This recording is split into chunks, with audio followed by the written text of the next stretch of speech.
안녕하세요. 벌써 14주 차네요. 이번 주는 동력학과 그 액상화에 대해서 강의를 진행하겠습니다. 15주 차 강의는 3차원 요소망 생성으로 진행할 예정입니다. 15주 차 강의도 이번 주 내에 그 강의 자료를 올려놓을 계획입니다.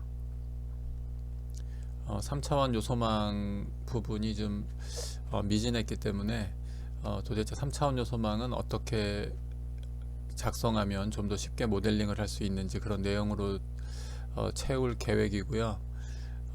김현기 교수님의 그 요청으로 동력학 부분을 빠뜨릴 수가 없었습니다. 그래서 이번 주 강의는 다이내믹스 앤 리퀴팩션으로 진행하겠습니다. 동력학이란 무엇인가? 우선 우리 머릿속에 떠오르는 동력학 현상은 지진 거동이라고 할 수가 있겠습니다. 또 다른 표현으로 이제 사이즈믹이라는 표현을 많이 쓰고 있습니다. 사이즈믹 그러면은 동력학이라기보다는 지진에 해당한다고 볼 수가 있습니다. 그리고 이제 지진 거동 시에 물의 그 효과, 지하수의 효과를 고려하지 않는 경우에는 리퀴팩션이 액상화 현상이 나타나지 않는다고 볼 수가 있고요. 지하수의 영향을 고려할 때에 비로소 액상화 가능성이 나타날 수 있습니다. 제가 수행했던 그 동해안의 그 철도 공사 구간에서, 그러니까 동해선인데요. 아직 개통하지 않았는데 포항에서 강릉까지 지금 그 단선 철도가 놓이고 있습니다. 그러니까 교통량이 많지 않기 때문에 단선 철도가 시공되고 있는데요. 그 구간에서 이제 액상화 거동이 일부 나타났었습니다. 그 지하 수위가 높고 그 하천변에 있는 사질토 집안에서 액상화 거동이 나타났었습니다. 그리고 이제 액상화 거동이나 지진 거동 이외에 어떤 동적인 하중에 의해서 집안이 동적 거동을 일으킬 수가 있습니다.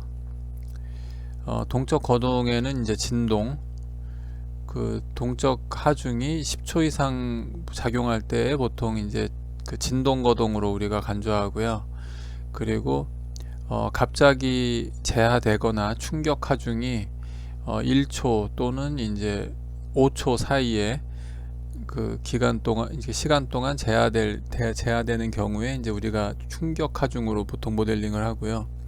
그리고 이제 폭발 하중, 어떤 다이너마이트에 의한 그 안반 그 발파를 할 때 발생한 어떤 그 이제 폭발 하중을 거동할 때 우리가 이제 익스플로전 또는 블라스트 거동으로 해석을 하고 있습니다.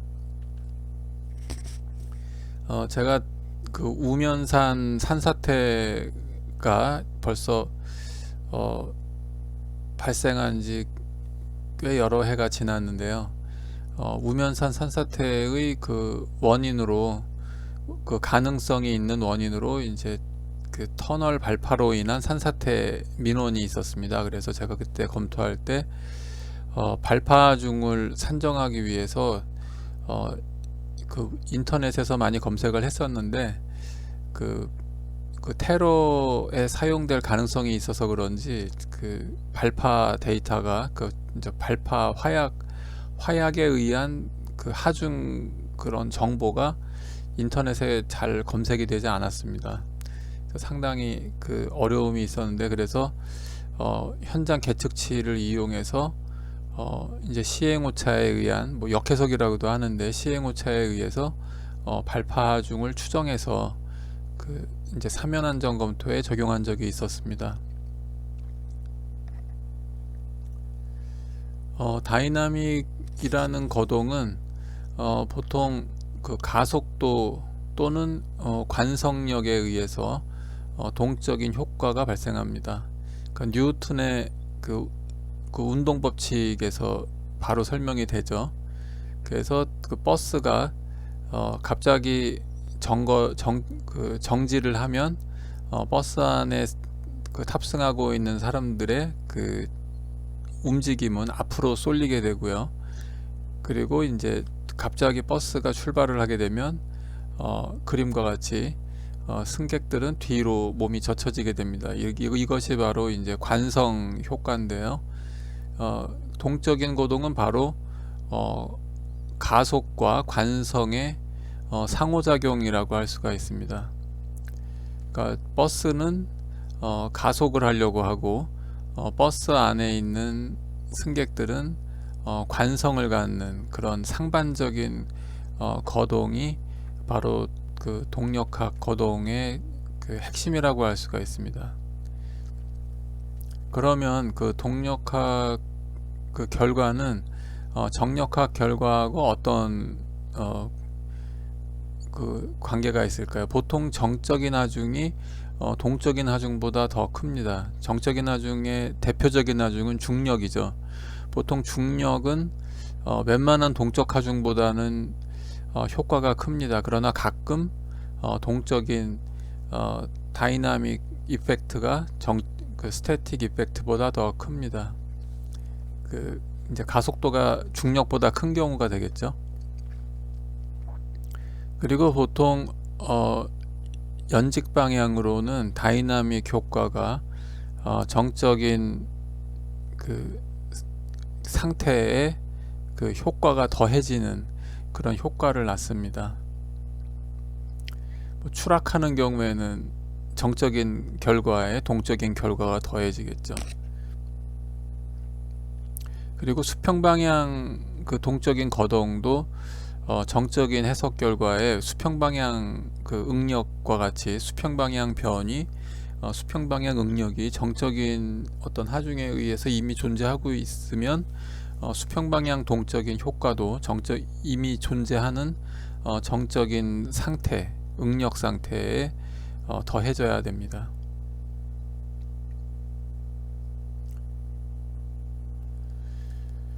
동적인 거동을 아주 단순화시켜서 표현하면은 하나의 그 질량 그리고 매스죠. 하나의 질량 그리고 하나의 강성 스프링 상수로 표현할 수가 있습니다. 그래서 그 댐핑이 없는 경우에는 이제 무한히 한번 운동을 시작하면 무한히 반복해서 운동을 할 것입니다. 그 어떤 저항 어떤 그 운동을 감쇄 그 댐핑이라는 게 감쇄시킨다고 그러죠. 감쇄가 없기 때문에 그 운동을 방해하는 성분이 존재하지 않습니다. 그래서 무한히 운동을 반복하게 되고요.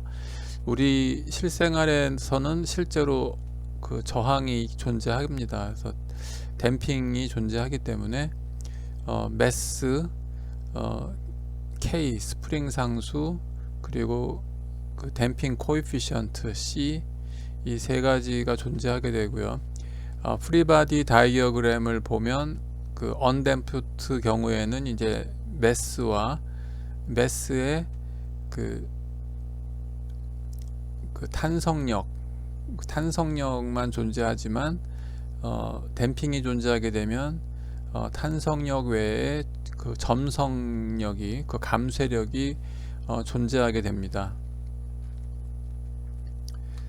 그래서 이런 경우는 이제 프리 바이브레이션인데요. 그 프리바디 다이어그램을 보면 힘이 한쪽으로만 표현이 되지만 힘이 서로 상반된 그 운동과 그 저항력이 그 초기 변이를 주면은 초기 변이에 의해서 프리 바이브레이션을 하게 됩니다. 그러나 이제 포스트 바이브레이션 같은 경우는 하중이 시간에 따라서 계속 존재하는 경우에 하중과 매스 그리고 그 매스에는 여기 지금 프리바디 다이어그램에서는 가속도가 지금 빠져 있는데요. 가속도가 매스에 곱해져서 관성력이 서로 작용하게 됩니다.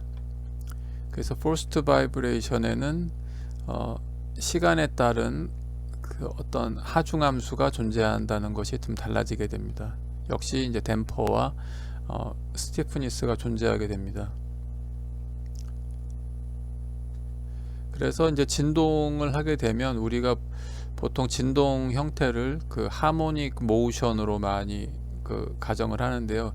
간단한 함수, 그 삼각함수 사인, 코사인 함수로 표현할 수 있기 때문에 하모닉 모션으로 많이 표현합니다. 그리고 하모닉 모션의 특징은 운동과 그 가속도가 그 같은 형태로 존재하지만, 같은 위상으로 존재하지만 부호는 반대로 존재하는 그런 그 특성을 갖고 있습니다. 그래서 보통 주기가 있고요. 그리고 이제 위상차, 시작되는 운동의 그 포지션이 존재하게 되고, 진폭이 존재하게 되고요. 그리고 주기가 존재하게 됩니다. 그래서 그 댐핑의 존재에 따라서 그 크리티컬 댐핑 또는 요거는 그 우리 잘 안 쓰는 용어이기 때문에 설명을 생략하겠고요. 그 크리티컬 댐핑과 가벼운 댐핑과 헤비 댐핑이 존재하게 됩니다. 이 동력학은 여러 분야에 사용되기 때문에 꼭 그 토목 분야 외에도 그 다양한 전기 분야에도 사용이 되고 있습니다. 그래서 이런 그 특이한 용어가 포함되어 있고요. 그래서 위에 있는 그림은 이제 언댐프트, 댐핑이 없는 프리 바이브레이션, 자유진동, 그리고 아래는 이제 감쇄가 있는 자유진동. 그래서 댐핑이 있으면 점점 진폭이 감소하게 되고요. 댐핑이 없으면 진폭이 일정하게 반복됩니다.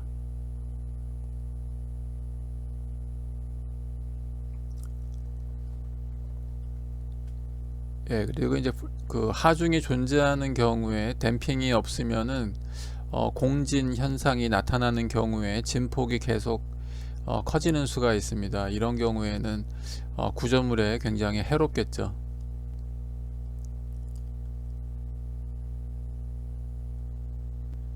그래서 이제 언댐프트, 감쇄가 없는 하중에 의한 진동, 그리고 감쇄가 존재하는 경우에 하중이 존재하는 진동. 그래서 감쇄가 효과적으로 이루어지면 진폭이 이제 반복되는 진동이 반복됨에 따라서 진폭이 감소하게 됩니다. 그래서 언젠가는 소멸하게 되겠죠. 예, 그래서 그 하모닉 모션을 다시 설명드리면, 하모닉 모션은 포지션, 그러니까 변이죠. 그 포지션과 속도 그리고 가속도를 사인 함수로 표현하게 되는데, 그 시간에 따라서 이제 미분을 하게 되면 이제 사인 함수는 이제 코사인 함수 형태로 바뀌게 되고요. 그리고 그 하모닉 모션의 특징은 포지션과 가속도가, 그러니까 위치와 가속도가 그 같은 이제 사인 함수, 같은 위상을 갖게 되고, 반면에 이제 부호는 반대를 갖는 그런 특성이 있습니다. 그래서 변이가 가장 적을 때 변이가 가장 작을 때 가속도는 가장 크고요. 변이가 가장 높을 때 가속도는 가장 반대 부호를 갖는 그런 특성을 갖고 있습니다. 그래서 이런 스프링에 매스가 달려 있는 이런 그 자유진동, 그런 자유진동 거동을 잘 표현할 수 있는 것이 이제 그 하모닉 모션입니다. 그래서 주기, 진폭이 이제 나타나 있죠.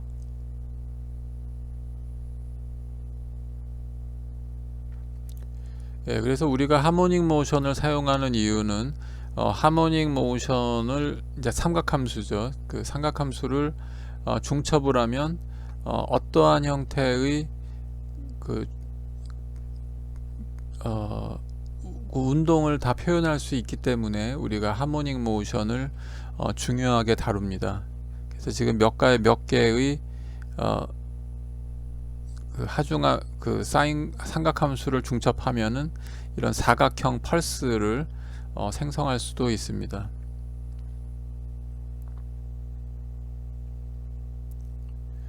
자, 그러면 평형방 정식을 한번 생각해 보겠습니다. 평형, 힘의 평형을 이제 생각하는 건데요. 정적 거동에서는 어떤 하중이 있으면 스프링 상수를 알면 바로 변위를 알 수 있습니다. 이제 후쿠의 법칙으로 바로 구할 수가 있는데, 그 동적인 평형방 정식에는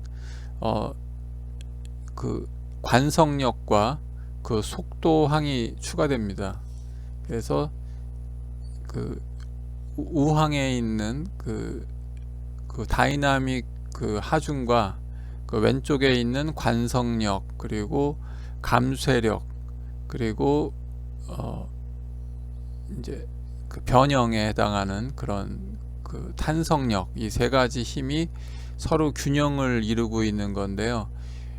정적인 평형은 항상 일정하게 왼쪽도 변하지 않고 오른쪽도 변하지 않지만, 동력학 방정식이 어려운 이유는 여기 존재하는 네 가지 항이 모두 시간에 따라 변화한다는 것입니다. 오른쪽 그림을 보면 그 수평축이 시간축이거든요. 그래서 시간축에 따라서 이제 직선을 위아래로 그려보면 계속 포지션에 어느 포지션에 해당하는 속도, 그리고 가속도가 계속 변화하는데, 그때마다 이 왼쪽에 있는 동력학 방정식, 그러니까 mx 2 도트, 그러니까 시간에 두 번 미분한 거죠. 그러니까 2차 도함수, 그리고 1차 도함수, 포지션의 1차 도함수, 그리고 포지션의 그대로 이제 탄성력, 그리고 하중. 지금 이 그래프에서는 하중은 빠져 있는데, 그 하중과 이 세 가지 그 동적인 거동의 그 힘들이 항상 평형을 이루는 것입니다. 굉장히 그 간단한 식처럼 보이지만 우리가 물리적으로 생각할 때에는 상당히 복잡한 거동이라고, 그 식이라고 할 수가 있습니다. 그래서 우리가 그 단자유도, 하나의 매스만 생각했을 때에도 이렇게 복잡한 형태를 갖고요. 이 식을 적분을 하면 이 매스의 운동을 우리가 어떤 공식으로 표현할 수가 있습니다. 적분식의 형태를 갖겠죠.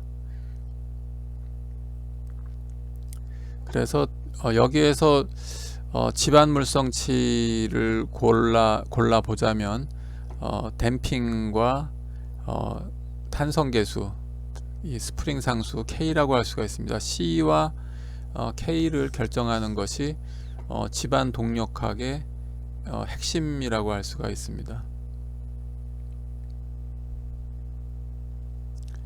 자, 단자유도 시스템. 단자유도는 어떤 그 구조물의 또는 지방 구조물의 거동을 하나의 매스로, 하나의 덩어리로만 생각하는 시스템입니다. 그래서 이제 중력을 받는 경우에 진동을 하면 어떤 그 이제 연직 방향의 거동을 하겠죠. 그래서 이런 동적인 모델은 보통 그 기초의 진동 문제를 다룰 때 이런 문제를 다룹니다. 그러니까 여기에 매스는 집안이 아니라 기계라고 할 수가 있겠죠. 그리고 중력이 없는 경우에 단자유도. 그래서 이런 단자유도의 그 동적인 거동은 이제 보통 지진 거동을 모델링할 때 많이 쓰는데요. 고층 건물 같은 경우에도 그 내진 설계 전문가들은 먼저 이 단자유도로 고층 건물을 모델링을 합니다. 이 고층 건물의 높이와 그 이제 휨강성, 그리고 기둥의 개수, 그리고 전단벽의 어떤 그 조건, 그리고 건물의 무게를 하나의 매스로 모델링해서 단순화시킨 단자유도 시뮬레이션을 반드시 거쳐서 초고층 건물을 모델링하고 있습니다. 물론 다자유도 멀티 디그리 오브 프리덤, 앞에는 싱글 디그리 오브 프리덤 인데요. 고층 건물뿐만 아니라 일반적인 5층 건물만 하더라도 사실은 멀티 디그리 오브 프리덤 시스템으로 구조 해석을 해야 되겠죠. 그러나 이제 이 컨셉추얼한 모델링은 이 전체적인 구조물의 거동에 좋은 인사이트, 어떤 감을 잡는 거죠. 감을 잡는데 큰 도움을 주기 때문에 단자유도 시스템을 우리가 꼭 모델링을 하고요. 단자유도 시스템이라 하더라도 이런 복잡한 힘의 평형 조건을 생각하게 됩니다. 예, 다자유도면은 좀 더 복잡한 이런 이제 자유물체도를 여러 개를 이제 계산을 하게 되고요. 동시에 이 평형 조건식을 만족시키기 위해서는 어떤 수치적인 뉴메리컬한 기법이 필요하겠죠. 수계산을 한다는 것은 거의 불가능합니다. 그래서 이런 2층 건물을 멀티 디그리 오브 프리덤으로 계산할 때는 이제 건물을 옆으로 눕혀서 이런 식으로 계산하기도 합니다.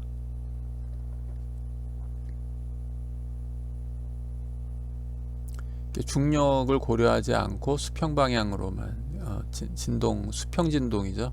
그러니까 내진 해석을 할 때는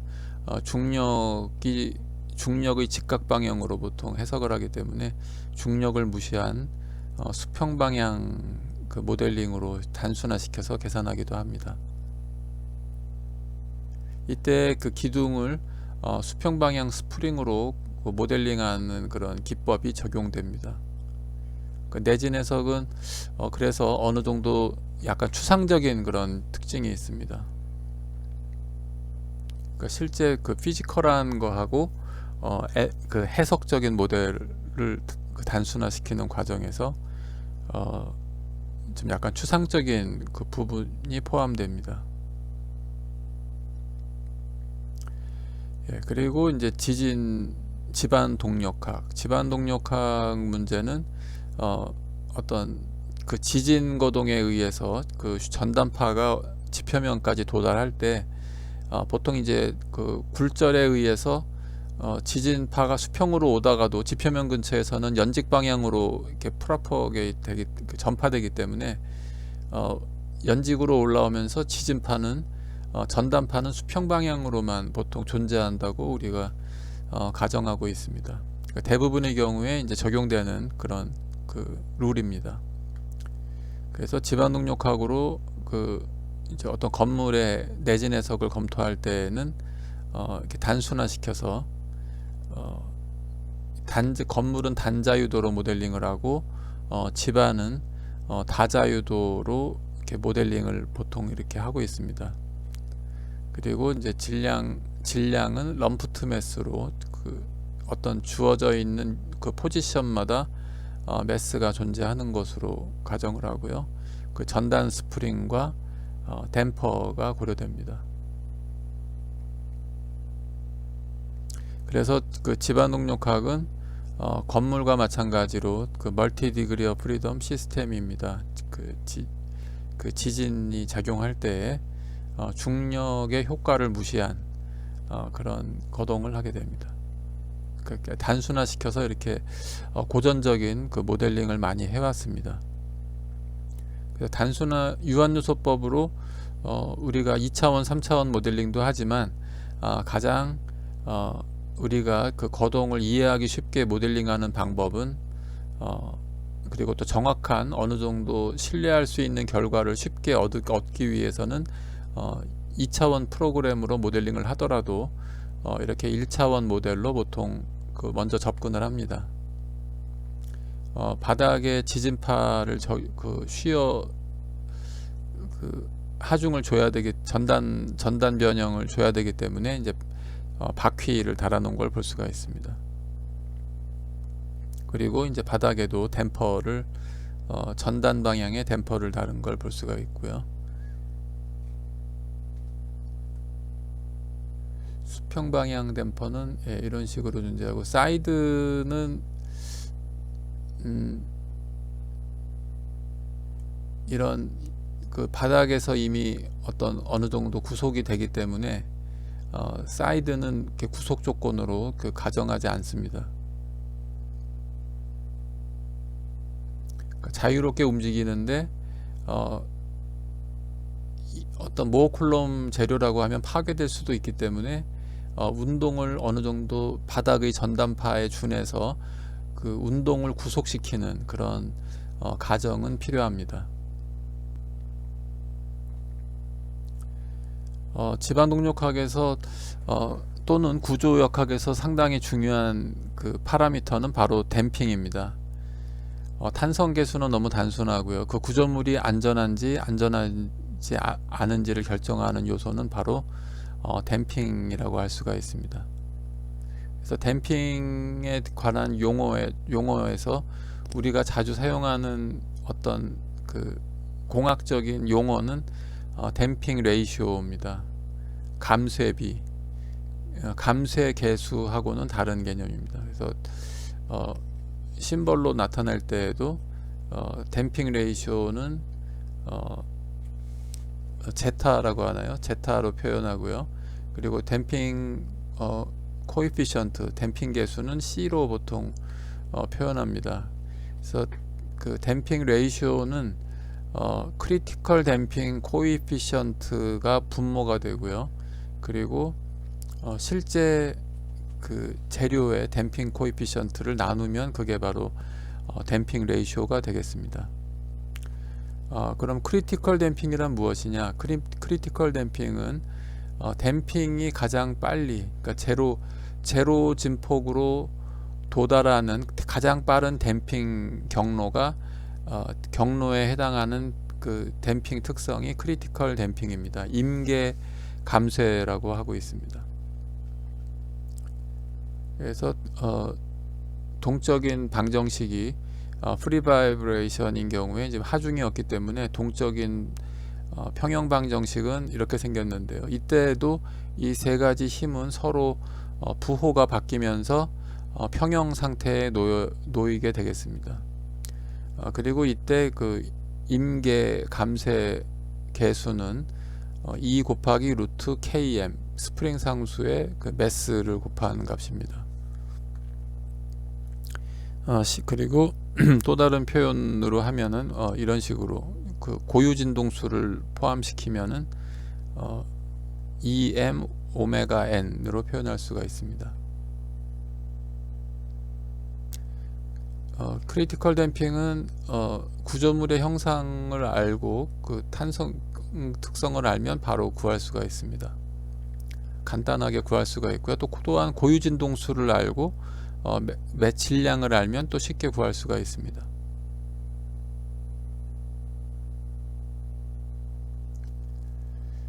그래서 각 댐핑 특성별로 그 진동 특성을 그래프로 보면 A, B, C, D 곡선을 볼 때 A 곡선은 이전에 설명드렸듯이 댐핑이 없는 그런 경우고요. 무한 반복이죠.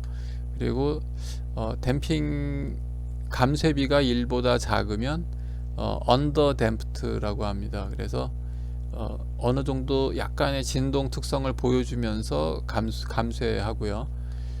크리티컬 댐핑은 제로 값에 가장 빨리 도달하는 그런 진동 특성을 보여주는 댐핑입니다.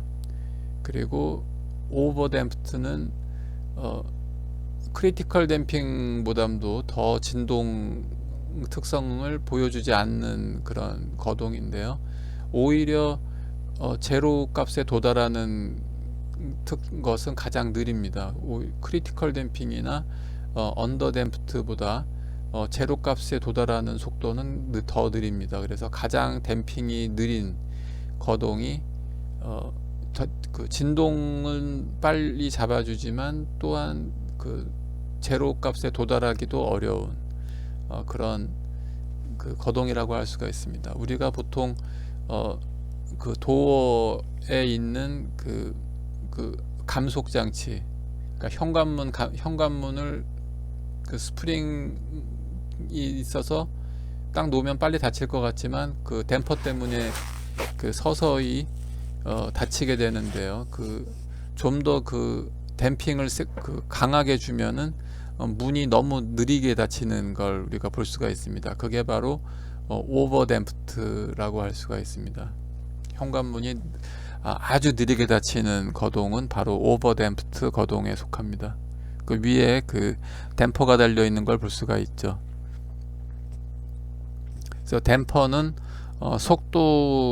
속도에 대해서 그 운동을 방해하는 그런 특성을 갖고 있습니다.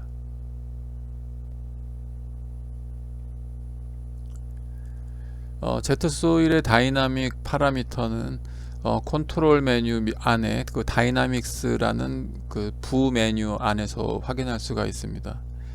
그래서 우리가 다이나믹 어널리시스를 한다고 하면은 대표적으로 그 설정해야 되는 값이 질량 매트릭스는 어떻게 만들 것인지, 보통 이제 럼프트 메소드와 컨시스턴트 메소드가 있는데요. 럼프트 메스는 그냥 간단하게 절점에 그냥 뭉쳐 있는 질량을 간단하게 그 계산하는 그런 방법입니다. 럼프트 메스가 좀 단순해 보이지만 아주 단순하지만 그 결과가 잘 나오기 때문에 대부분의 프로그램들은 상용 프로그램들은 럼프트 메스를 추천하고 있습니다. 컨시스턴트 메소드는 그 유한요소법의 그 쉐입 펑션이라는 요소 내에 그 강성을 보관하는 그 쉐입 펑션 형상함수에 의해서 매스를 분산하는 것입니다. 그러니까 럼프트 매스는 좀 산술적인 그 분배고요. 그 요소의 어떤 무게를 산술적으로 나누어서 분산하는 것이고요. 그 컨시스턴트는 요소의 어떤 특성에 따라서 형상함수에 의해서 질량을 배분하는 그런 방법이 되겠습니다. 그리고 이제 레일리 댐핑은 전체적으로 그 모델에 작용하는 댐핑을 어떻게 가정할 것인지, 그래서 이제 그 댐핑 특성을 매스의 그 보통 이제 우리가 댐핑은 속도에 저항하는 댐핑 그 이제 저항력인데요. 그러한 그 댐핑 저항력을 어떻게 그 가정할 것인지 상당히 좀 추상적인 그런 개념입니다. 그래서 그 우리가 머티리얼 댐핑이라고 하면은 그 댐핑 특성이 어떤 그 실험에 의해서 구해야 되는데, 이런 댐핑의 그 파라미터 알파와 베타를 보면 상당히 추상적인 값이라는 걸 알 수가 있습니다. 그래서 알파는 질량에 비례하는 계수다. 그리고 베타는 강성에 비례하는 계수다. 이렇게 관계 있는 계수다. 이렇게 나와 있습니다. 그리고 이제 그 동해석에서 시간 적분, 시간에 따라서 그 적분을 해야만 가속도식이 속도식으로 바뀌고 속도식이 변위식으로 바뀌게 됩니다. 그래서 우리가 그 시간 단계별 변위를 결국 구할 수가 있습니다. 그래서 시간 적분은 반드시 필요한데요. 그 시간 적분을 어떻게 할 것인지, 그 시간이 진행함에 따라서 그 다음에 그 어떤 식으로 그 동적인 거동이 변화해 갈 것인지를 계산하는 부분입니다. 어떤 동해석의 또한 핵심 부분이라고 할 수가 있습니다. 그래서 그 대부분의 프로그램들은 뉴마크 메소드를 추천하지만 제트소일 같은 경우에는 뉴마크 베타 메소드는 HHT 모델의 그 어떤 특별한 경우이기 때문에 좀 더 일반적인 HHT 모델을 추천하고 있습니다. 다시 설명드리겠고요. 그리고 동적인 거동에서 달시 법칙 공식에서 관성에 해당하는 부분을 고려할지, 어떤 지진난 거동에서 물이 물의 관성력을 고려할 것인지, 그런 거를 이제 선택을 할 수가 있습니다. 특이한 경우죠. 상당히 그 진보된 그 방식이라고 할 수가 있습니다. 그리고 그 앞에 나와 있는 레일리 댐핑은 전체적인 그 모델에 적용하는 일관된 값이고요. 각 지층별로 레일리 댐핑을 고려하기 위해서는 각 지층별로 댐핑이라는 항목을 선택을 해서 알파 계수와 베타 계수를 지층별로 입력을 할 수가 있습니다. 그 베타 계수의 단위는 시간이고요. 알파 계수의 단위는 시간의 역수입니다.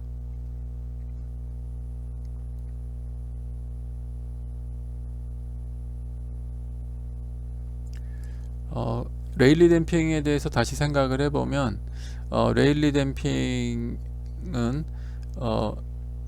그 댐핑 계수를 계산하는 데 있어서 그 매스 매트릭스에 곱해지는 계수 알파와 강성 매트릭스에 곱해지는 베타 계수를 가정하는 것인데요.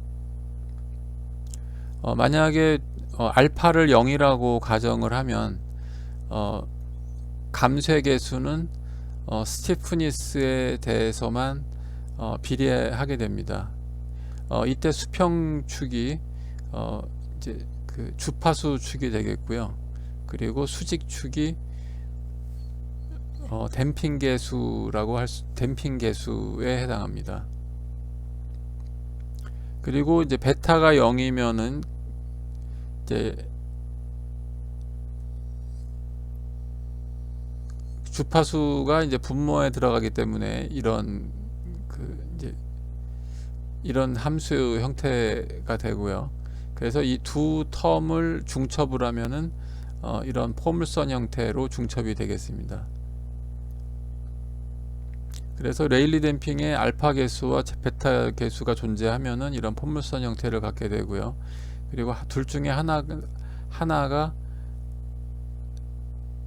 0이 되면은 이 두 그래프 중에 하나가 되겠습니다. 특수한 경우가 되겠죠. 그래서 댐핑 계수는 이제 이런 식으로 표현할 수가 있다는 내용입니다.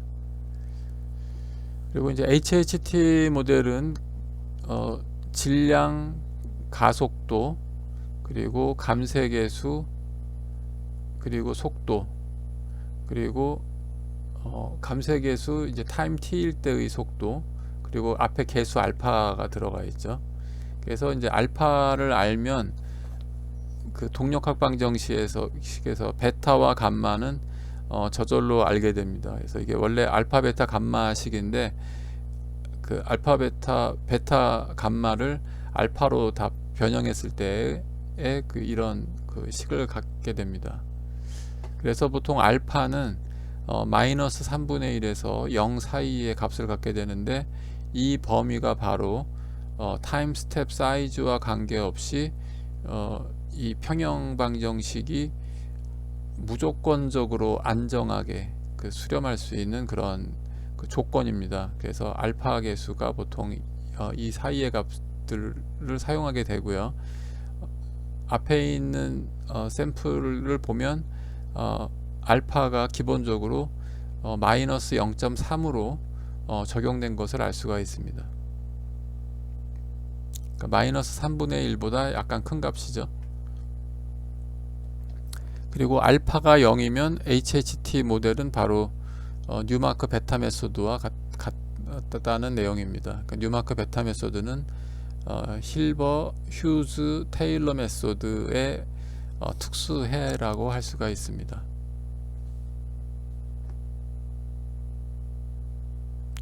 예, 뉴마크 베타 메소드를 다시 간단하게 표현을 해보면은 이제 베타로 이렇게 식들이 단순화되어 있고요. 그리고 감마는 베타를 가정하면 바로 감마를 알 수가 있습니다. 그리고 타임 스텝 크기와 관계없이 뉴마크 베타 메소드가 안정적으로 돌아가기 위해서는 감마 값이 2분의 1보다 크거나 베타 값이 이 값보다 크면은 안정적으로 계산할 수가 있습니다.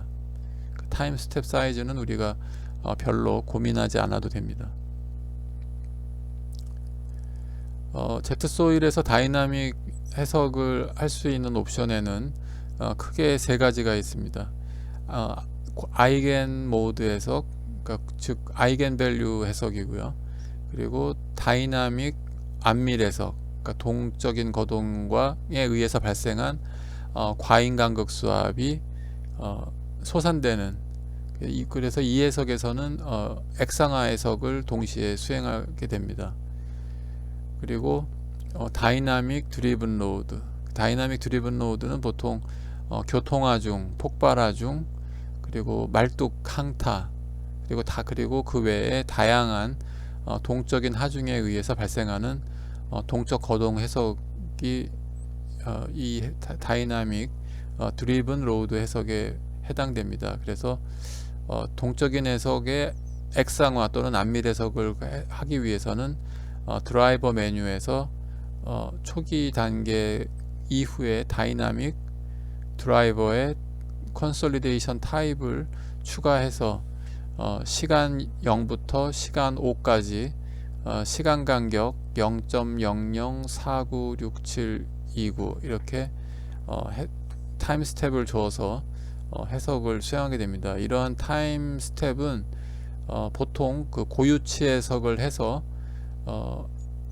이 어떤 모델의 고유 진동수가 나오면 그 고유 진동수를 시간 간격으로 일정한 정확도를 구하기 위한 시간 간격으로 나눠서 10분의 1, 100분의 1 이런 식으로 나눠서 인크리먼트에 입력을 하면 좀 더 정확한, 그러니까 최대값에 해당하는 그런 그 상태를 찾아낼 수가 있습니다. 그래서 아이겐밸류 해석은 고유치, 고유 진동수를 얻기 위한 해석으로 보통 동해석을 할 때 이렇게 먼저 수행하게 됩니다. 그래서 고유 진동수를 얻어서 실제 타임 히스토리 해석의 시간 간격으로 입력하게 됩니다. 일반적인 동적 거동을 데이터를 갖고 있으면은 진동하중을 알고 있으면은 진동하중 값을 압축력과 인장력으로 그 상하 방향 또는 수평 방향으로 제어할 수가 있습니다. 그래서 다이나믹 로드를 로드 펑션에 저장한 다음에 뭐 이름을 노네임으로 저장을 했는데요. 하중함수는 1번.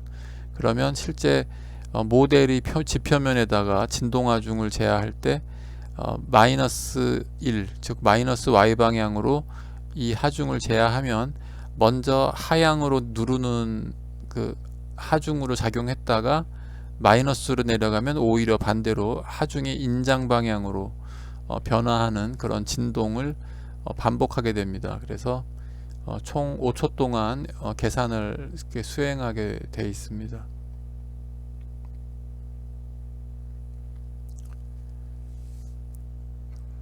예, 그래서 지진하중은 지진 데이터를 그림과 같이 임포트 할 수가 있고요. 임포트하고 어떤 그 가속도 데이터를 필터링을 해서 좀 더 해석에 적합한 데이터, 로우 데이터를 좀 더 그 실제 해석을 할 수 있는 지진파로 필터링을 해주는 과정을 보통 수행하게 됩니다.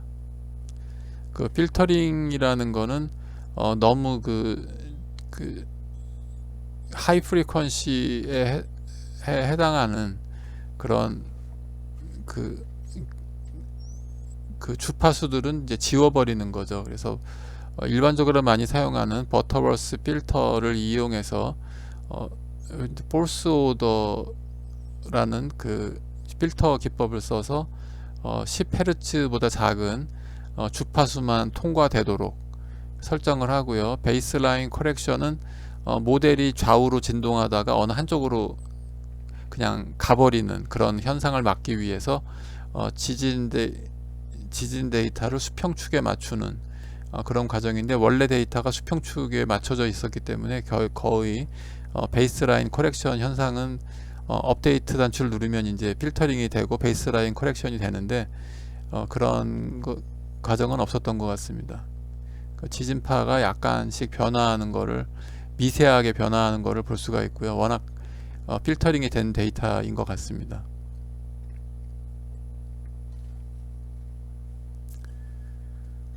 예, 그리고 이제 그 미국 그 지진 센터에서 나온 그 지진 데이터를 인터넷상에서 가져올 수가 있는 그런 기능이 있습니다. 그리고 왼쪽에 그 조용한 영역을 그 지워버리는 기능, 그리고 오른쪽에 지진 데이터를 지워버리는 트림 레프트, 트림 라이트를 입력항에다가 시간을 적고 단추를 누르면은 그 부분이 삭제가 돼서 지진 데이터를 좀 더 간결하게 만들 수가 있습니다. 결국 해석 시간이 줄어들겠죠. 그래서 지하수가 있는 경우에 그 지진 해석을 수행을 하면 리퀴팩션 거동이나 그 리퀴팩션 거동, 액상화 거동과 안밀 거동이 그 동시에 포함된 그런 해석을 수행하게 되면 이런 두 종류의 막대 그래프를 볼 수가 있습니다. 그 솔리드 부분과 유체 부분의 수렴 상태를 볼 수가 있습니다. 그러면 리퀴팩션에 대해서 설명을 드리겠습니다. 리퀴팩션은 집안에 그 지하수위가 높게 형성되어 있고 집안이 샌드 조건이어야 됩니다. 그러니까 점토가 아니고 샌드층이 있어야 되고 느슨한 샌드층이 있어야 됩니다. 그 덴스 하면은 이제 이미 다져져 있기 때문에 과잉간극 수압이 생기지 않겠죠. 그래서 느슨하면 약간의 그 쉐이크 그 지진동이 존재하면 슬로우 디스터번스, 살짝 진동을 줘도 이렇게 다져지게 됩니다. 그 간극이 줄어들고, 간극이 줄어들면 포어 프레셔가 이제 압축을 받게 되는데, 압축을 받으면 과잉간극 수압이 엄청나게 증가하게 됩니다. 왜냐하면 물은 거의 비압축성이기 때문입니다. 그러면 이제 과잉간극 수압이 생기면 이제 팽창하려고 그러기 때문에 유용력을 상실하게 돼서 집안이 붕괴되게 돼 있습니다. 그것이 바로 이제 리퀴팩션입니다. 그래서 천천히 흔들어주면 이렇게 좀 잘 다져지고요. 빨리 흔들어주면은 좀 더 덜 다져지겠죠. 그래서 강하게 지진이 오지 않고 살짝 그 약한 지진이 와도 액상화 현상은 나타날 수 있습니다. 또는 어떤 지진 외에 다른 진동 요인에 의해서도 액상화 거동이 나타날 수 있습니다. 강한 지진 안에는 그 약한 지진이 포함되어 있기 때문에 그 강한 지진에서는 액상화가 나타나지 않는다 라고 말할 수는 없습니다. 제가 연구한 바에 의하면 액상화 거동은 강한 진동이든 약한 진동이든 함께 나타나는데 과잉간극 수압의 다져지는 현상 외에 또한 그 강한 진동은 강한 전단 응력을 만들기 때문에 전단 파괴에 의한 액상화 거동도 나타날 수 있습니다. 제트소일에서 액상화 거동을 구현하기 위한 재료 모델로는 덴시피케이션 모델이라는 것이 있습니다. 일명 다짐 모델, 뭐 컴팩션 모델이라고도 할 수 있는데요. 앞의 그림처럼 진동에 의해서 간극이 줄어드는 이런 현상을 다짐이라고 하는데요. 그러니까 밀도가 증가하는 거죠. 밀도가 증가하면은 최적 변형률, 그 누적 최적 변형률이 이제 압축이 되는 변형률인데요. 압축이 되는 변형률은 초기에 간극비가 클수록 많이 압축이 되고요. 그리고 전단 변형이 많이 발생하면은 압축이 많이 발생한다는 것이 사위츠키의 공식 그 개념입니다. 그래서 그 사위츠키 그 공식 재료 모델을 보면 그 액상화 모델을 보면 감마 제로가 그 지진 하중이 작용할 때의 전단 변형률, 제곱항입니다. 굉장히 효과가 크죠. 그리고 이제 리히터 규모 6이면은 보통 강한 그 사이클을 6번 고려하게 됩니다. 그래서 리히터 규모의 어떤 그 지진 강도가 또한 그 지반 변형률, 그 다짐에 의한 침하량을 계산하는 데 사용되고요.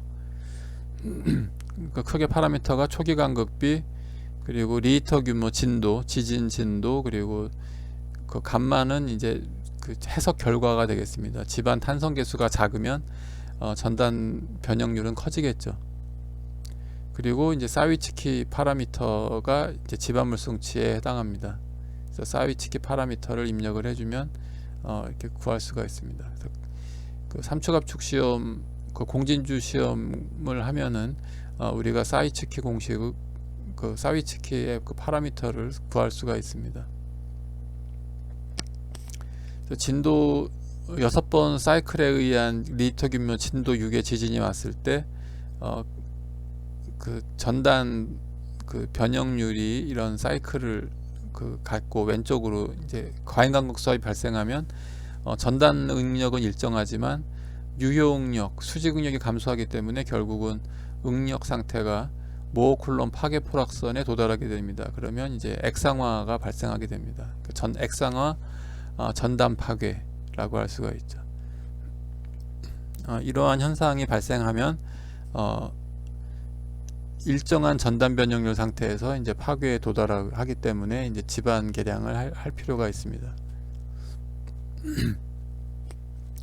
2차원 그 액상화 검토를 한 모델인데요.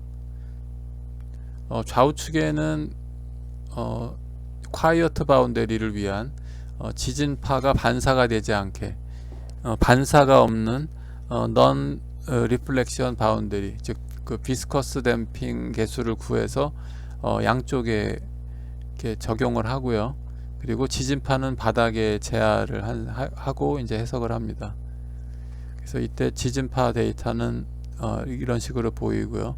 지금 보이는 수치는 이제 0.1G 라고 이제 중력과 속도 G에 곱해지는 값이다라고 이제 선택을 했습니다. 그리고 사위치키 공식에서 사용되는 그 C1 계수와 C2 계수, 또 다른 그 다짐 모델로는 이제 지엔키비치 모델이 있는데요. 지엔키비치 모델보다 이제 사위치키 모델이 더 잘 맞는 것으로 알려져 있습니다. 그리고 그 액상화 전단 파괴에 도달하기 위한 모어쿨럼 전단 강도 파라미터들이 이제 보이고요. 이 모델로 내진 해석을 해서 액상화 검토를 했을 때의 지반 변이, 그리고 과잉간극 수압을 볼 수가 있습니다. 간단하게 설명을 드렸는데요. 이 그 동해석이라는 거는 그 여러분의 그 공학자로서 경력을 통해서 스터디를 계속 해야만 점점 그 이해도와 전문성을 높일 수 있는 그런 분야라고 할 수가 있습니다. 저도 모르는 분야가 많기 때문에 이번 강의를 준비하면서 상당히 스터디를 많이 했습니다. 그래도 아직도 모르는 게 너무 많아서 좀 부끄럽습니다. 여러분께서도 제가 알고 있는 것을 최대한 쉽게 전달해 드리려고 노력을 했는데 여러분께서 이 부분에 관심을 좀 가져주시면 훌륭한 공학자로 성장하실 수 있다고 저는 생각합니다. 예, 감사합니다.